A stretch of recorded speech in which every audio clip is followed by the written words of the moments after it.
What's up, everyone? Good to see you all here. There was a couple of people here that were here early that got let in by mistake. So sorry about that, Donna, and there were a couple other people that we let in. They were like, oh, actually, we're still setting up, so we're going to push you back to the waiting room for a couple minutes. We're going to give everyone just a minute here to come through. So people finishing up lunch or whatever time zone they're in, so let them join. We're going to get started in just a minute. Good to see some familiar faces, some familiar names, some new names. Joey, what's good? Duke, what's going on? Aid is the OG. Chris, your feedback got shared around our company Slack channel. Thanks for sharing that with Sydney. Good stuff. All right, people can roll through. I'm ready to get started. We have, like Kaylee was telling me, we had 4 pages of questions that were left over from just the last episode. So we'll continue to prioritize live questions and discussion, but we got a lot of stuff to keep the discussion going, questions that you asked, some of your peers asked, so we'll get into that. Before I get into that stuff, I did want to, back in the old Demand Gen Live days, we would sometimes, there would be like a topic that was hot, and I'd have a strong opinion on it, and we would like start the episode by me talking about it. So we're going to throw back to that for a minute. There's been a lot of chatter around this idea of like a new way to do LinkedIn attribution, where you look at the impressions. LinkedIn will show you how many impressions were delivered to specific accounts if the impressions have enough size, but it won't tell you who exactly it was delivered to. So now there's like this new sort of like LinkedIn attribution idea where you cross-reference, these are all the accounts that saw LinkedIn ads, and these are all the accounts that are in our pipeline in Salesforce. Let's give credit to LinkedIn ads for all of the deals that came from the accounts that had impressions served on LinkedIn. And I'm here to tell you why that is you could look at it as a great idea. Like, hey, we can prove the ROI of our stuff, but I'm going to talk through why I've been studying attribution for so long and why I think this is a really poor idea and has a lot of technical issues for B2B marketers. I tried to do this manually in 2020. And I tried to do it at the contact level, not at the account level. At the account level, it gets even worse, but I'm going to tell you how I did it at the contact level. We were delivering ads for a company, and they had a pretty large total addressable market. There was thousands of accounts in there, and the total number of contacts that we were advertising to was around 1.2 million people. I was able to obtain, through a partnership with a technology vendor, obtain the list of all 1.2 million people, the companies they worked for, and how they matched the criteria for our targeting. Then I looked at all of the deals that were created with those contacts and cross-referenced it against the contact list.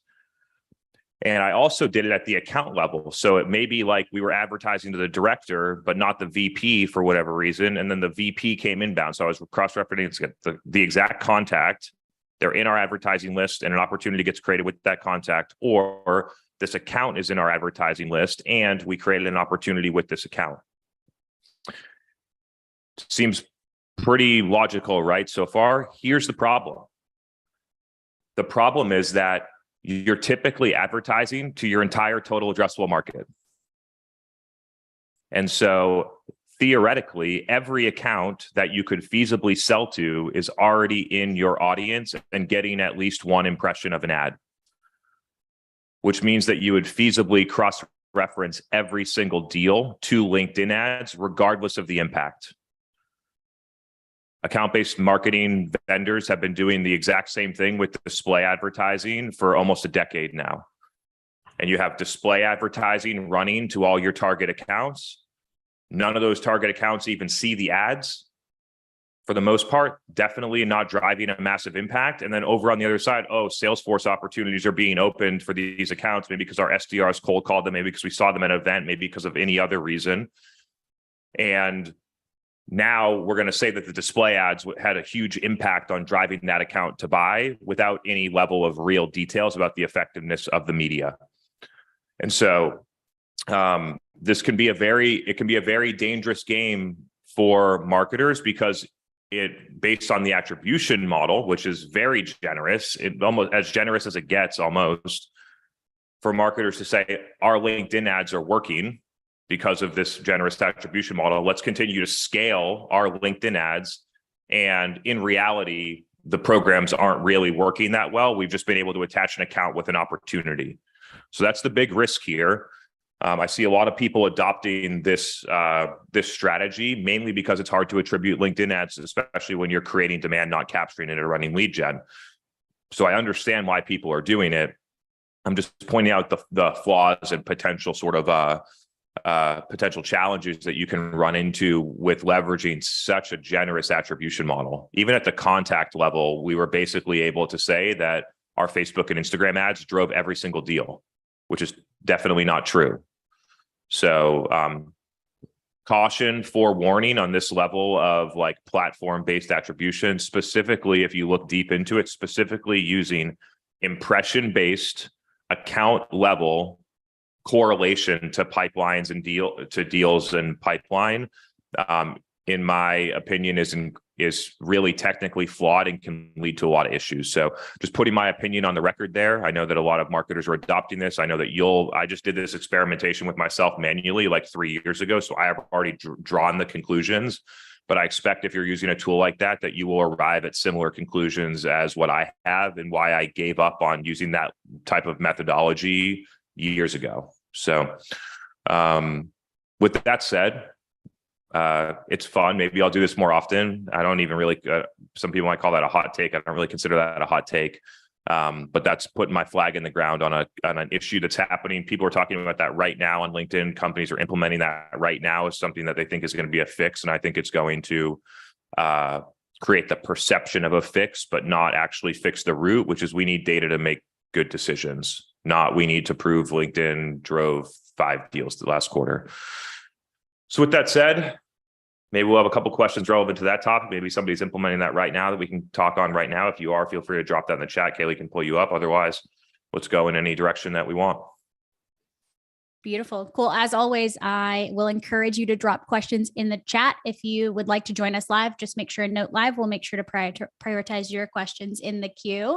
While everybody's thinking of what's a top of mind question for them, I'll go ahead and get us started with some of the backlog from last week and ask on their behalf. Okay. So this person emailed us in advance last week and had a question for their particular instance. It says that he works for a professional services consulting firm. Half of the business is reactive staffing requests from clients, and then the other half is strategic consulting selling. So right now we're not aggressively trying to get new logos, and our buyers don't often come to our contact page because they're accustomed to just emailing their account executive when they're working with like recruiters for staffing. So that's their typical buying behavior. This makes it hard to get accurate or meaningful amount of self-reported attribution data. He says that he's pushing hard to make the "how did you hear about us" field a requirement on every opportunity in Salesforce. But what are some ways that he could go about tweaking strategies or scenarios where buyers rely on a relationship with their account executive instead of traditionally coming in through a website? The difference here, it's not like a perfect correlation, but it's close, is that this is more like a usage-based software model when it comes to attribution, meaning that when the customer first hires you and does the first project, they are now officially a customer, even if they're not paying you the next month because they don't have a project. And then the next project that comes is basically like an expansion or an upsell or more usage, not a net new opportunity. And so it's really distinguishing the idea of an expansion with a customer as different of a net new acquisition and measuring them and having different strategies for them. The goal of a lot of things that we talk about here is acquiring net new customers so that over time you can deliver work, you can get them into new features, or if it's professional services, get them into new services and continue to expand and grow a relationship with a customer. But you can't expand and grow a relationship if you don't have a new customer to begin with. So you need to have both. You need to be able to acquire new customers, and you need to be able to, especially in this business model, it's not exactly usage-based, but it's kind of usage-based. You have to be able to retain and expand. It sounds like, based on the question, that there's not a lot of focus on net new acquisition. And instead, it's just about getting more projects from people that I would already consider a customer in the CRM. I would recommend having some level of a balance. Like I mentioned, you at some point, if you like, you're going to not be able to expand current customers in order to grow, and you're going to need some flow of net new customers so you can start the expansion process over again. So I wouldn't completely move away from net new acquisition. And then I'm just picking out keywords here. Another keyword was reactive, meaning like the way I interpreted this, we don't feel like we have a lot of control over the outcome. Customer comes to us with a project, we don't see it coming. We don't have a lot of control over how it happens. There can be ups and downs, which is it's similar to what a usage-based model would be. And it's actually quite a dangerous thing in a professional services company where you need to have some level of consistent workload for the people that work there. So what was the original question? Like how to measure it, or? Yeah, how to tweak strategies in this scenario so that where buyers often rely on a relationship with their AE. I think that he's wanting to push change, to your point about being reactive and not having control. I can kind of pick up on that in the way the question was submitted as well. I think the other thing is like proper implementation of how they get a better understanding of where their existing customer base is coming from, considering they're not growing top of funnel. I think he wants to start with what they have. Yeah. And they're not coming in through the website. They're coming in through managed relationships with their rep. So he wants a better way to pulse how did they hear about us with their existing customers. Yeah. It's like, how did you hear about us works at like the first point, right? But like, if you ask it, like how do I say this? Like when the customer is going back to the AE to say, hey, we've already done 6 recruiting projects with you. Now we want to do a 7th one. It makes no sense to ask them, how'd you hear about us? They're a customer. They've been working with you. It doesn't really matter. And it's not going to give you, in my view, I don't think it's going to give you great insights. And so you need to be evaluating the programs that you're running for those specific customers in a different way than using self-reported attribution or digital touchpoint based attribution. So there are program level analyses that we've talked about before, looking if you're running media using custom conversions, which gives you some level of anonymous attribution.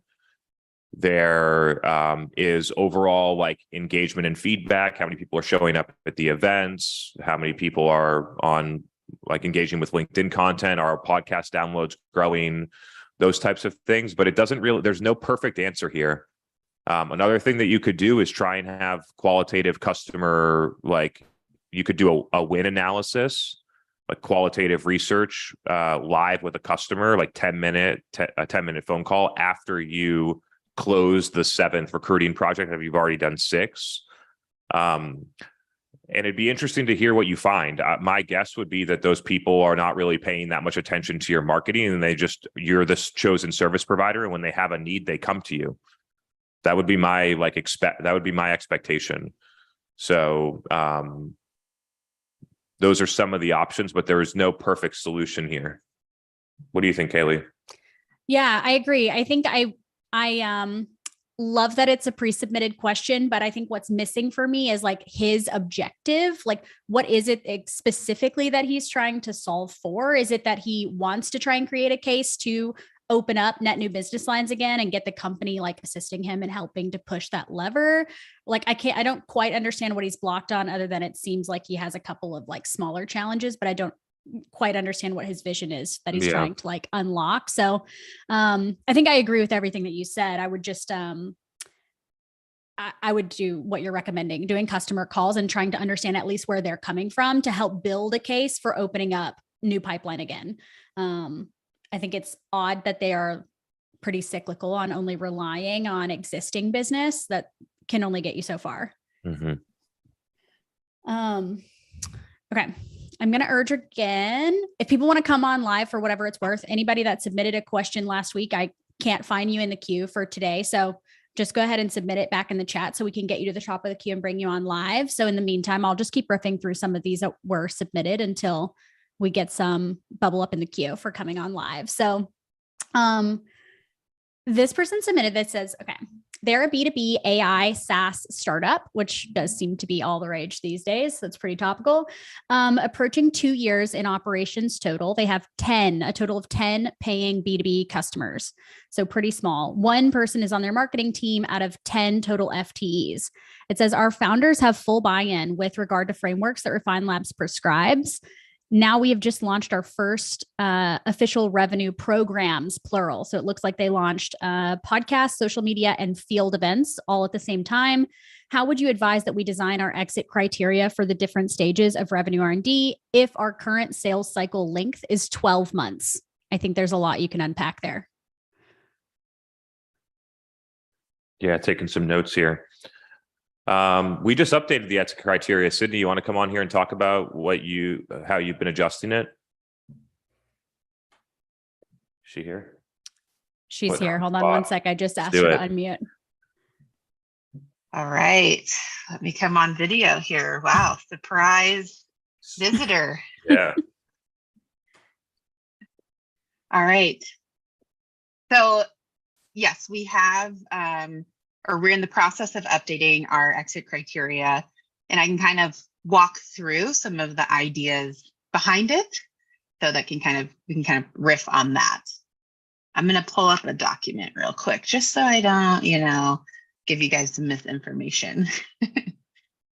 To quickly kind of answer the question though, if you have a 12-month sales cycle, the exit criteria that we're moving towards is going to be a little bit more formula based. So it'd be a little bit more personalized to your business. So let me pull this up. Give me 1 minute and we'll go through it.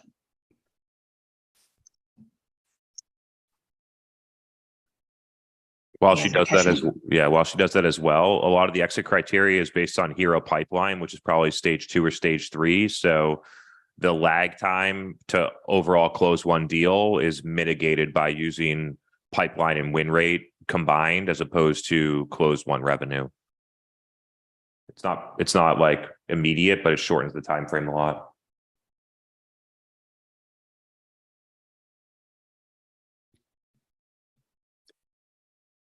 Sorry, Sydney. Every time you mute, I'm going to have to unmute you. Sorry. No worries. I won't do it again. Yeah, and that's another thing that the exit criteria is based on hero pipeline, which then you can forecast what revenue you're going to get from that as well. So the newly proposed exit criteria, we are playing with a revenue program goal. And then so that way this can be personalized and relative to each organization. So we will probably publish this in the vault more formally soon after we test this and get more data from some of our customers. But essentially what the calculation looks like is step 1 is to set an acceptable revenue program target.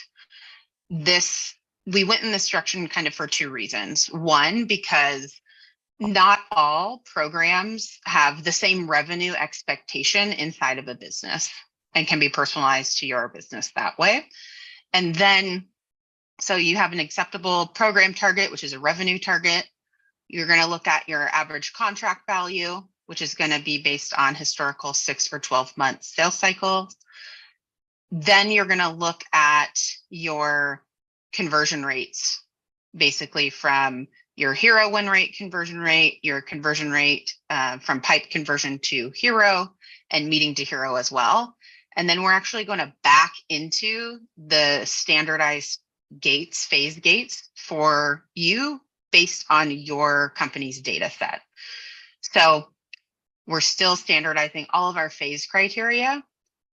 So for example, I'm going to go kind of backwards down. So phase 5, to get to phase 5, which is scale and sustain, would be 100% of the revenue goal is attained. Phase 4, so I'm going to go, kind of bottoms up here, is you have 65% of the pipeline goal. So again, you can back into that. It's kind of like a bottoms up formula, something that we will publish soon.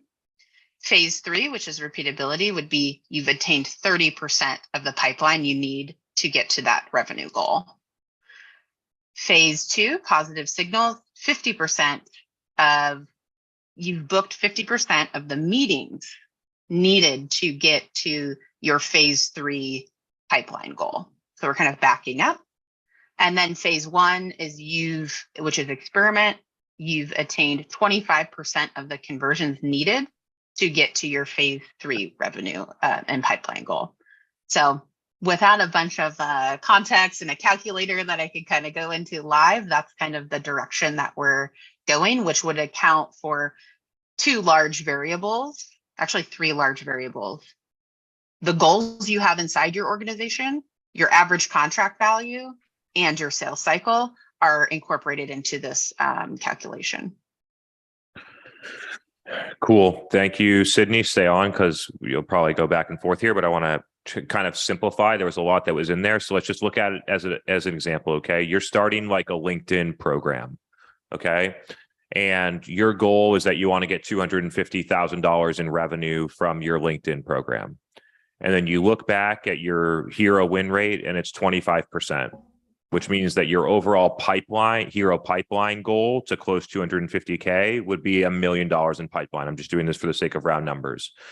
And then you have your pipeline goal of 1 million, and then you break it down into the phases. So if you got to 1 million as your goal, then that would be in phase 5. 65% would be 650K. That would be phase 4. 30% would be 300K. It would be phase 3. The good thing about this as well is that it can be rooted in ROI. So you can look at how much are we spending in programs to try and get 250K in revenue. So another variable here is what is the investment level in this program relative to the expected return. So we used to have just blanket goals. The point of building in public and the point of sharing this stuff with you is that you all come back with you all try it for yourselves, come back with awesome questions about what we could be doing better. And then we help continue to optimize and make it better. So this is the second revision that takes in a lot of customized data from your business and allows you to do it to break down the goals on your own. So I just you could use that exact breakdown that I had for any of the programs, podcast, social, field. You could say, what is the field might be different, right? You might have a significantly larger expense in field and therefore expecting a greater overall goal correlated with ROI. So maybe your field events revenue target for this year is 1 million. And then if your hero win rate on events is 25%, that means that you need to get 4 million in pipe, and then you can break that down by the phases and targets with percentages of the total amount. How many, just for just feedback here, because we didn't have a slide. We didn't just raise your hand if you and don't feel bad or good about this. I'm just trying to collect data. Do you understand what we're saying or not? Is it clear, or are we still missing the mark? Most people raising their hands. Cool. We'll publish some more on this, but just wanted to do a little gut check here.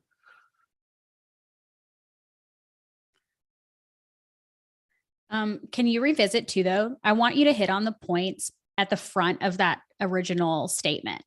I would assume they're early stage. They have 10 customers. Yeah. And Sydney, you're still on mute, so feel free to chime in too. But they have 10 customers and 10 employees total. One of those people is a full-time marketing employee, and they just launched 3 programs: podcast, social media, and field events. And they're wanting to run all of this through revenue R&D. I think this is feasible. Some people might say this is too many, but field events is probably being run by the VP of sales, not the marketing team. Or someone else of the 10 people is probably being run. Field is probably being run elsewhere than the one marketer. Mm-hmm. The podcast and social is probably a combination of the marketer, the CEO or a co-founder, and some outsourced resource or something like that. Podcast and social are kind of this one and the same. There's another addition to the workflow, but they're kind of one and the same. So I think, and out of all the things that you could choose as a 10-person company, this is what I would choose. would have our sales team doing field events, and I would have our CEO or co-founder and the one marketer that we have doing podcast and organic social. I think this is the right play. One comment too is when you think about the revenue R&D framework, you're going to have your programs, and you're going to have initiatives underneath your programs, which drive your tactics. So if you have 3 programs, that's great. And then if you are focused, laser focused on one initiative with 1, maybe 2 tactics, and you are executing those, seems like this person is going down, and you are just focused on those things and you're not adding too much, I think it could work as well.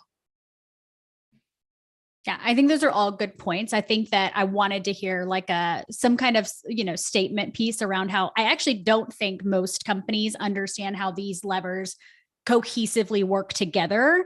So I feel like it's a really smart move that this person is so early on with very limited resources, it seems, and is trying to find ways to tactically move the needle together across programs that are traditionally run by 3 very distinct leaders very much in silo. There's a very natural marriage on how to bring these together and make a better impact. But I don't think most companies actually look at it that way today. It's one of the luxuries of working at a small business is that you get multiple hats. And then let me break down a little bit, like more tangibly what Sydney was saying. Like the program is linked in, but then being laser focused on the initiatives is key.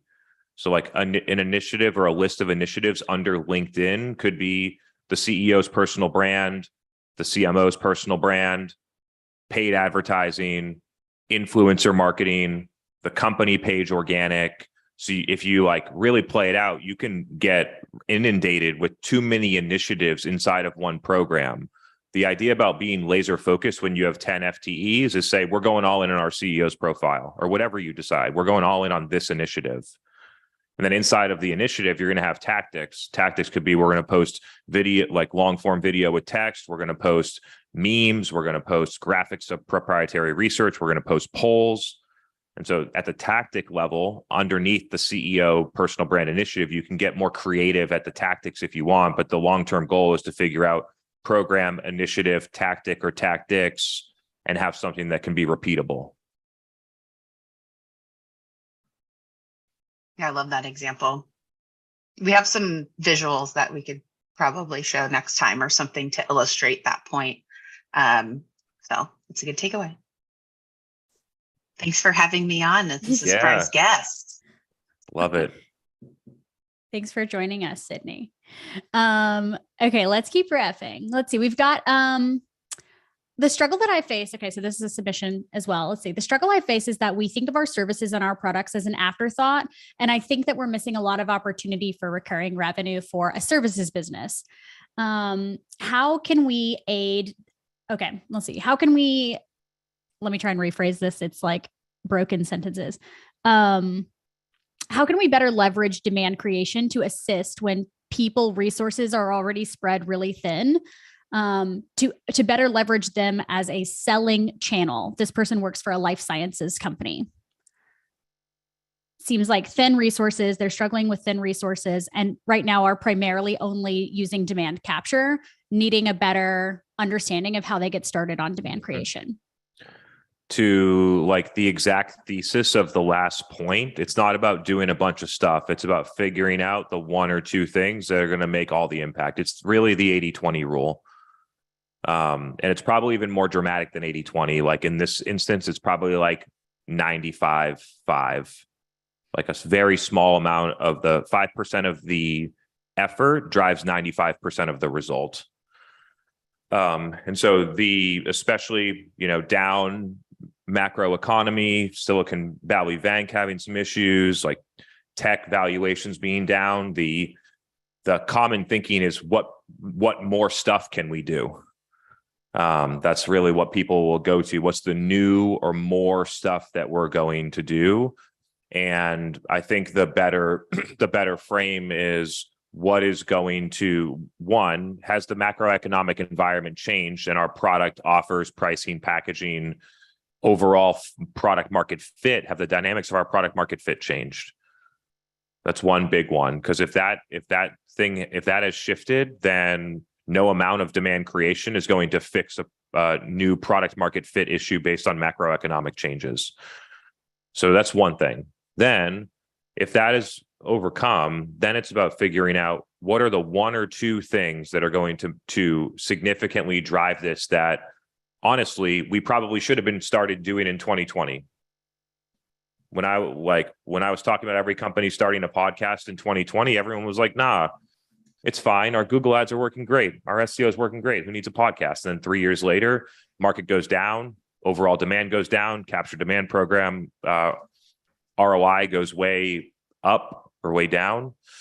And people wish that they started a podcast 3 years ago. And now they're sort of scrambling to figure out, how do I get my CEO to figure out how to do this when they have never done one before? We don't know how to run an event. We don't know how to do any of these things. So it puts you in a little bit of a situation where you probably should have done some of the things earlier, but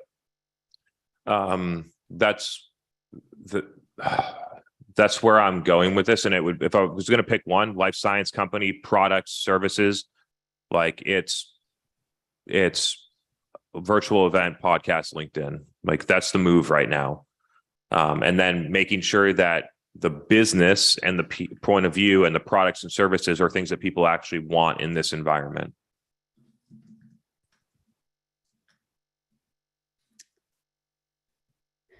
Agree. I think there are, I think we could even take an example from how you and Megan are setting up planning for Q2 for us. It's so easy for companies to get into, let's do this, let's throw spaghetti at the wall situation. But something that's super refreshing that you all are bringing to planning for OKRs for us is things we're not going to do, things we're not going to focus on, things we're not going to prioritize, and starting that from the executive level down, I think I don't think I've ever seen anyone structure it that way for whatever that's worth. So I know, especially for marketers, it's easy to get into like a reactive setting where everybody expects everything of you. But it's not always common to have the discussion of like how we're going to prioritize what we're doing versus what we're not doing. Mm-hmm. Hang on one second. Let me get our next guest on. Love it. Live.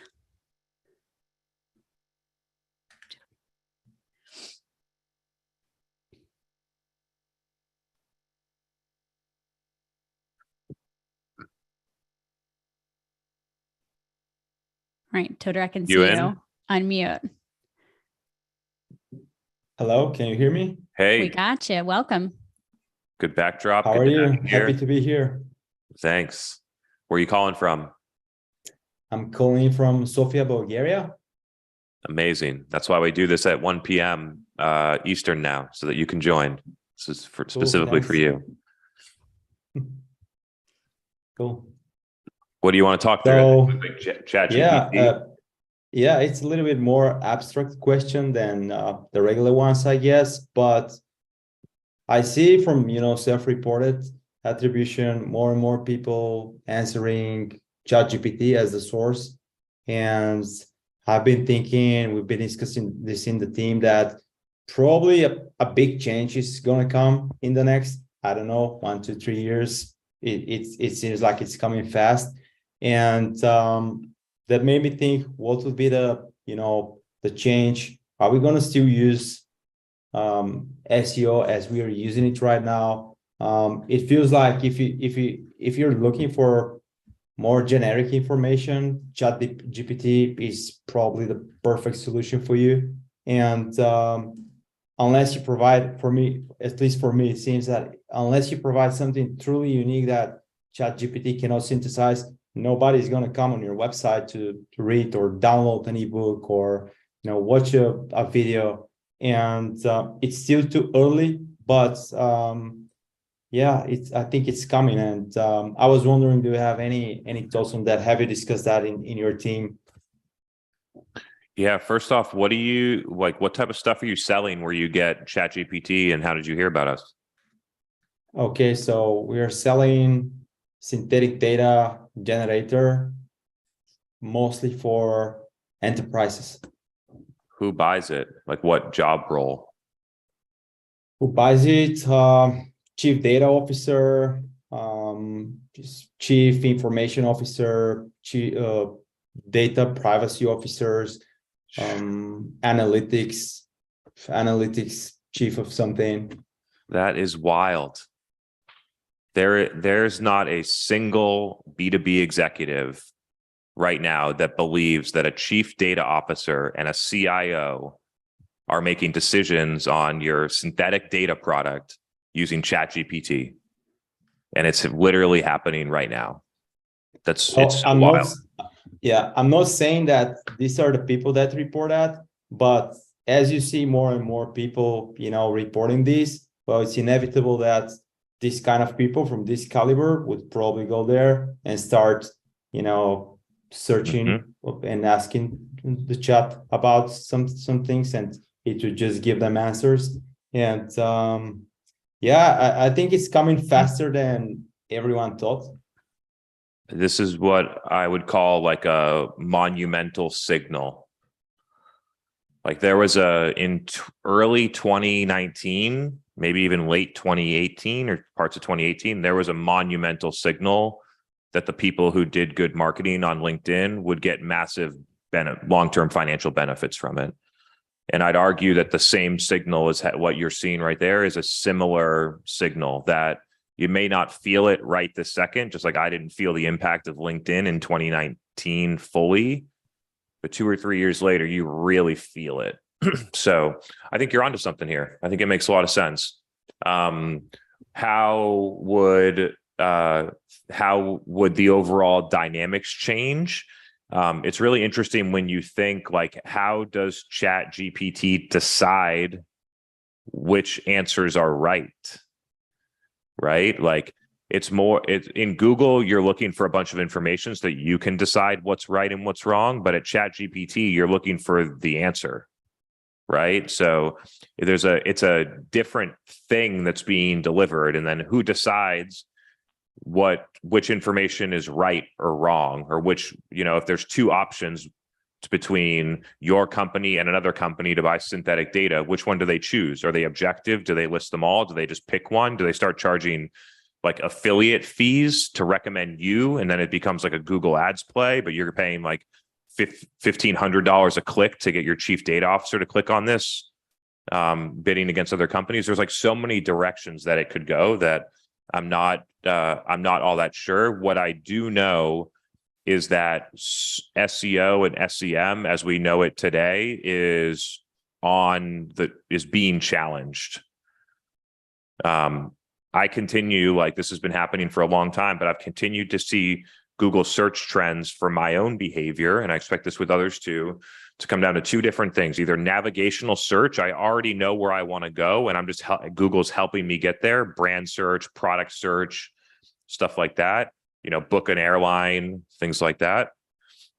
How to get to somewhere, or transactional search. What's the best recipe for this dinner? What time is the Super Bowl?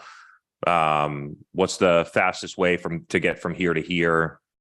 Things like that. So like those are the types of searches that I think that Google is converging on. Are there other ones? Of course. They're like, it's a search engine with, I don't know, billions or some amount of searches. So there's other ones, of course, but it's converging on these types of ones.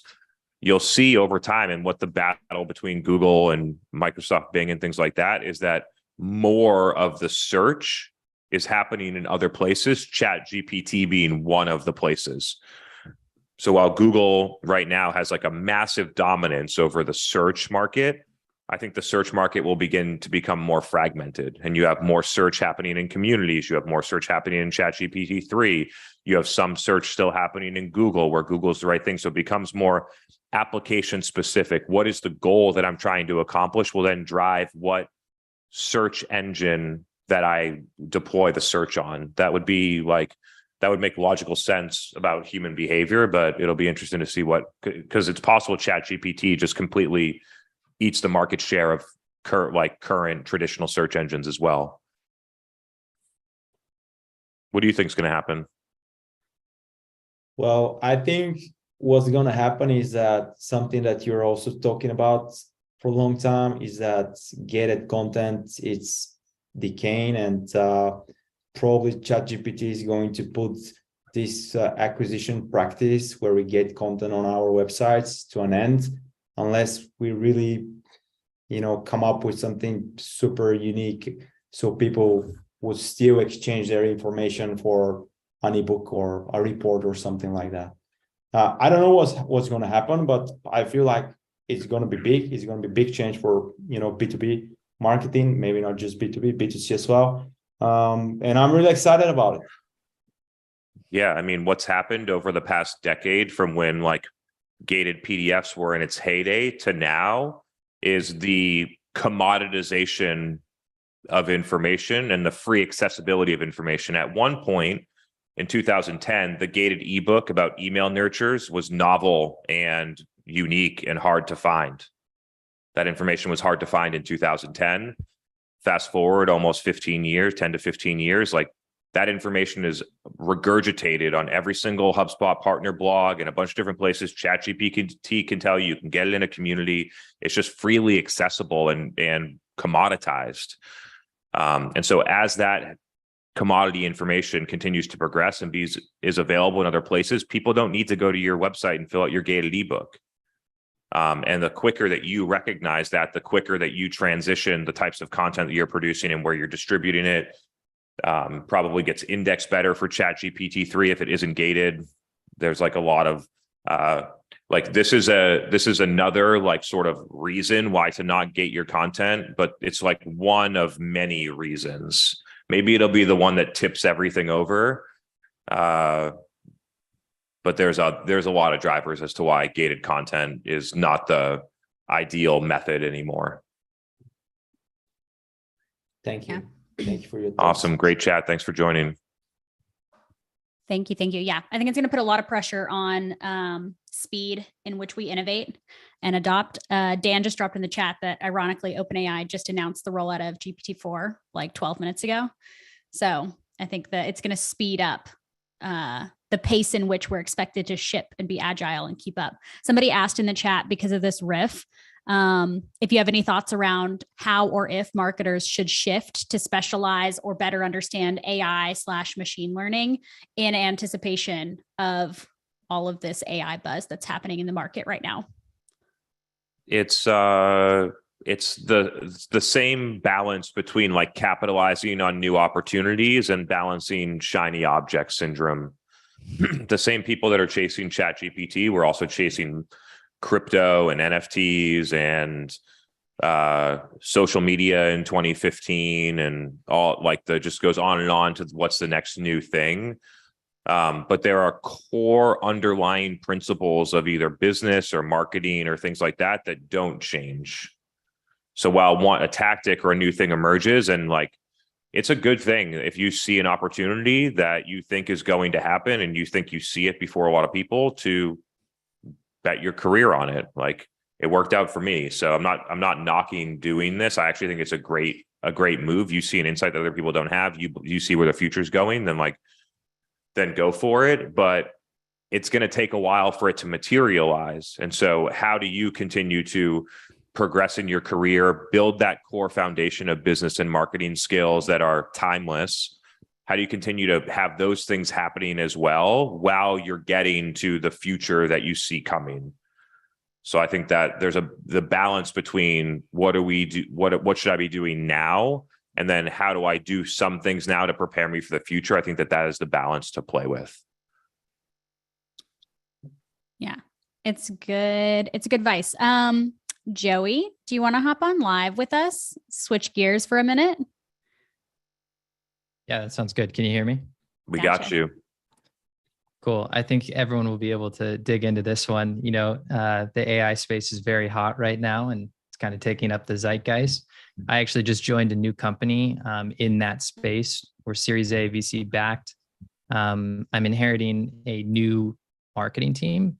The team hasn't done much marketing previous to this.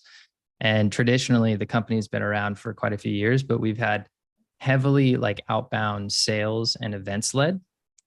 We have nearly 50 paying customers. Since joining, I've paused all our paid media because our CPL was way too high. And I'm just curious, what else you would do from a go-to-market motion. I'm implementing SRA this week, refreshing the website to kind of optimize for education and conversion. And I'm talking to customers and thinking about starting a podcast. Who's your buyer? So if we were doing traditional marketing top down, it would be CROs, CFOs, COOs. I think there's an opportunity to also go bottoms up though, and go market towards, maybe just the sales managers, anyone that's in that space that needs to bring in AI to help operationalize their business. And then how much are we talking here? Like in the top down format, like what's a customer worth in a year? Like for ACV? your ARR? Yeah. So, it's 150K plus. We range in deals from 150 to a few $1 million. Yeah. So 50 customers, you're not fucking around. No, not Seems at all. like it could be a small amount, but the deal size is big. Yeah. Yeah. Okay, cool. You mentioned CPL in your question. You said you turned off all the paid media because the CPL was too high. Do you have visibility into the performance at like pipeline or revenue, or is there like a data gap here as well? There's a data gap. So like as soon as I jumped in and started things, I jumped into Salesforce, tried to get an understanding of what our CAC was. We have no idea what it is because a lot of our customers have been coming in through personal relationships. But when I first started to see what our Google and LinkedIn ads were, we were spending, $700 to $1,000 for a lead. And I just was like, this is not right now. We need to get a clear message and get this out. So that's kind of what I'm focusing on right now. Yeah, closing the gap is big, right? Because if you win 1 out of those 10, then your advertising cost of acquisition is 10K on 150K a year customer. It's like definitely worth it to keep doing that. So it's like it's good to turn it off. But I think the rationale for turning it off is we don't have enough visibility into the performance. Then we got to figure out how do we close the gap on the performance. I heard you use Salesforce. If you want to talk with Sydney, like we can solve this for you in like a couple of weeks with our Salesforce app. I actually just spoke with Sydney about Watchtower yesterday. Yeah, so it's like the funny that you mentioned easy that. Button for marketing ops and reporting. Like you'd pay a marketing ops firm for 3 to 6 months to do what this thing does in a couple of days. So if you're interested in that, I actually think it could really help with that point. And then you have SRA, you have full funnel tracking, which is another core thing that you need. And then the website, those are all like good activities to do. And then from there, you mentioned podcast. I would consider turning back on some of the media at lower spends and then evaluating not only CPL, but also cost per qualified opportunity. And then eventually like projecting what would be the cost of acquisition. And I would consider like a live event, like you could do almost the exact same thing that we're doing. Maybe you're not the host, but somebody in your company has to be an expert on like, how do we use AI and go to market or sales? Like you have to have someone in your company if you're in this space. You could have your customers join you and talk about how they've implemented it, but you got to figure out a way to have a like recurring event that centers around your like core business thesis, which is most likely like AI for sales productivity or something like that. Yeah. Yeah. And I've actually done this in previous roles at previous companies. I've created this exact thing where we had a weekly event and it worked extremely well for us. So I'm trying to flip that on here. The difference is I'm not sure because AI is so popular right now, what's going to be providing value.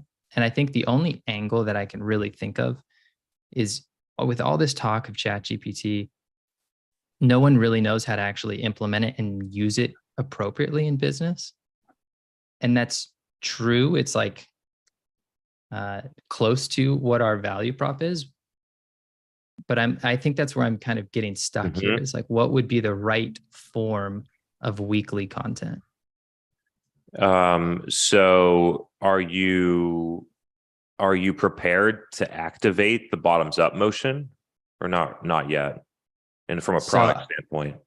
Yeah, I've planned this out for at least another 3 to 6 months because I think that we have some work to do as far as like building the proper onboarding process. And just from like a PLG kind of self-service motion, we're not there yet. Got it.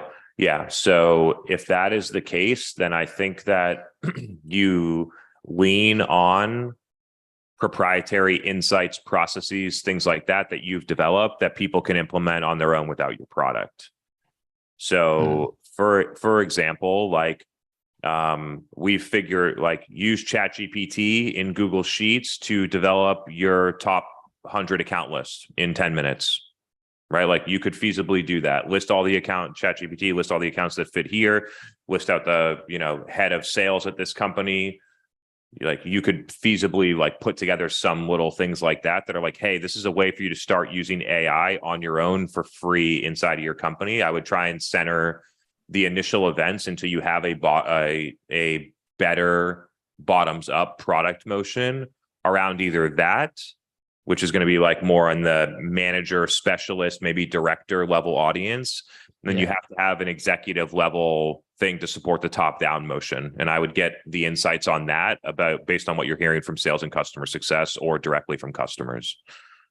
Well, do you feel like it's too early on to go into that bottom up approach? Because I feel that sometimes when you're selling at an enterprise level, if you split that funnel and you make 2 funnels, you're kind of putting yourself at risk.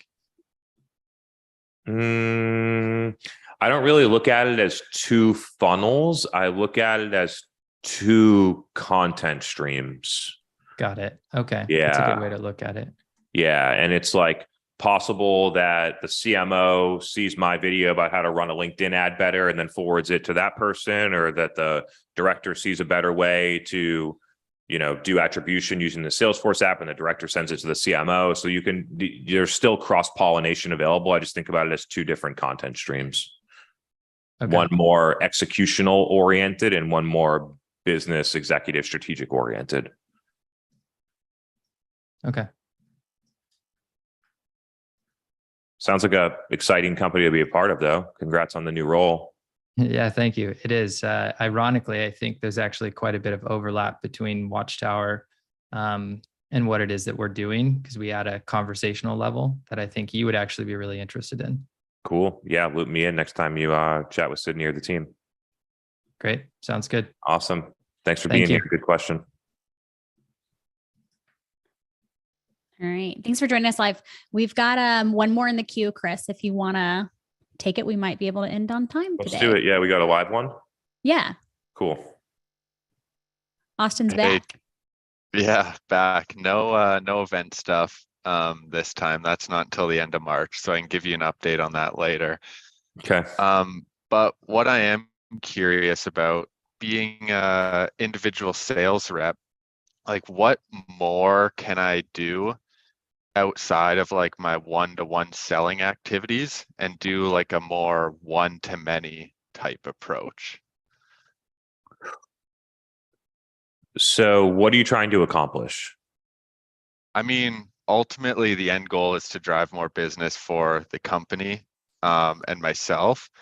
And I guess a couple areas where I've kind of tried to experiment with are posting more on LinkedIn with insights around our kind of product and stuff like that. And then also doing like blog posts on industry relevant sites as well. So just looking for more ideas on how to make myself more effective. The goal drives everything. And you mentioned 2 different goals. They're actually competing goals. Is the primary goal to drive more business for yourself or more business for the company? I would have to say for the company then. Wow. Yeah. Wow. I'm a company guy. Yeah. I mean, most IC sales reps would say the goal is to drive more business for myself, and I don't fault them for that. And if I was in their shoes, I would probably be doing the same thing. So, because when it's like drive more revenue for the company, it's really a marketing role in a lot of ways. No, yeah, that's true. And I mean, maybe like as I do more of these activities, it's just inevitable that I end up transitioning into a role like that. But I really want to like make our brand known and publish like more insights and just in like the most effective way possible. Yeah. So I guess it kind of keep going. Sorry, I interrupted you. I guess just to kind of come back on this, like, what can I do individually to kind of help promote that and achieve that goal? Does your marketing team host a weekly event? No, we don't. We have a 20-minute podcast that we do with relevant people in the industry and like C-suite people. Cool. So you at least have a podcast, it's just not broadcasted live to an audience. Yeah. Yeah, exactly. Yeah, we don't broadcast live. Does your company in some way produce insights that get published on your website? Data, proprietary research, like, hey, we looked at all of our customers and found that the average customer's pipeline is going down by 17% with the macroeconomic conditions, like anything like that, like a data or insights play, or no? No, see, that's what we don't do, and what I'm very fascinated in, because we are a survey company. So we're getting customer insights across millions of different surveys in over thousands of different restaurants as well. Mm-hmm. So, oh yeah, and I remember it's centered on like restaurants a lot. Like it could be mom and pop, but it can also be big ones. Yeah, I remember this. So, I'm going to answer the question in the frame that I'm an individual contributor sales rep, and I know that your goal is to drive more revenue for the company. But I'm going to give you the advice that would be, you're going to drive more revenue for yourself and therefore the company. But it puts you first. So what I would do, you have a territory, like how are your accounts assigned? Yeah, we have a territory. So I'm responsible for all of Canada. Okay, perfect. Yep. I would somehow figure out whether it's through LinkedIn Sales Navigator or other means, I would get a list of all of the accounts that are in your territory that you're responsible for. I would then break down who are the like owners or decision makers inside of those things. I would create a workflow. At the beginning, you do it manually. At the end, you can figure out how to either automate it or have like an admin level or, virtual assistant do it for like $10 an hour, to be connecting with those people, with those types of people every like 30 per day. Not some note that says, hey, good to connect with you. You want to book a time to meet? Not that type of stuff. Just get the connection, because when there's a connection, there's an automatic bi-directional follow. So when they connect with you, they also follow you. Then I would be producing the stuff that you're doing on LinkedIn, insights. Hey, we just worked with this customer and this is what we learned. Hey, we had this podcast episode. Here's my take on it. Here's what I think restaurant owners need to be considering here. And it's like, optimize your profile so people see you as a credible person in the restaurant industry. Start inviting people without any type of CTA, so they're in your content stream. And they're all inside of your target account list. Okay. And then be consistently producing content about the restaurant industry with data and insights and things that are backed up and supported that would be valuable on LinkedIn, sharing a lot of the content that's already been being created in your company, but repackaging it as your own. Okay, that's super helpful. That was the one step I was missing, is connecting with relevant people in the industry. And I should have put 2 and 2 together, because I was listening to one of your older podcasts when you were first starting out. And I think you said you connected with like 100 people a day or a week or something, right?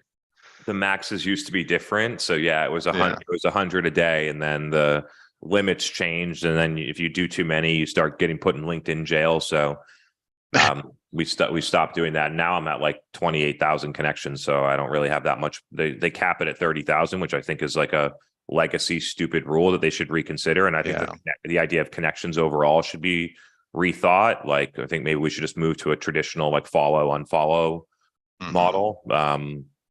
But no, that makes sense. And yeah, super helpful. I mean, I'm already posting. I just thought it would travel more organically. And I noticed I was getting a lot of engagement at the start. I mean, for how many connections I have, but it totally just dropped off after like a month and a half, I'd say. Yeah.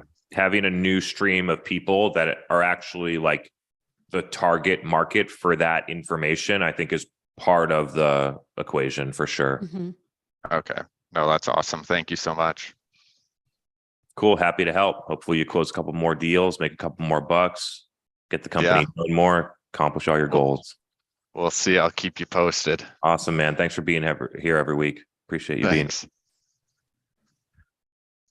All right, everyone. We're coming up on a close here. I got another meeting to get to, so we're going to end on time today. Great to have you all here. We did drop the Watchtower Salesforce app, so if you all use Salesforce and are interested in that, feel free to check it out. I think Kaylee dropped a link, or you can reach out to Sydney Waterfall at my company and we can talk about it. And other than that, look forward to continuing to doing these. Love the AMA, love you all being a part of it. So we actually, it's South by Southwest here in Austin, Texas this week. So Austin, Texas is like buzzing right now. There's like so many people. The weather is beautiful. People are out. There's so many fun things to do. Having a lot of good meetings there's a lot of people in town. So it's been fun. So hope you all have a great rest of your week as well. And we're having a fun time here in Austin. And I'll be in San Francisco next week. So I'm not sure that we'll be doing the live. So stay tuned for more details there. If I can do it remote from San Francisco, I will. Otherwise, we'll take a week off. So I'll let you know on that. All right, everyone.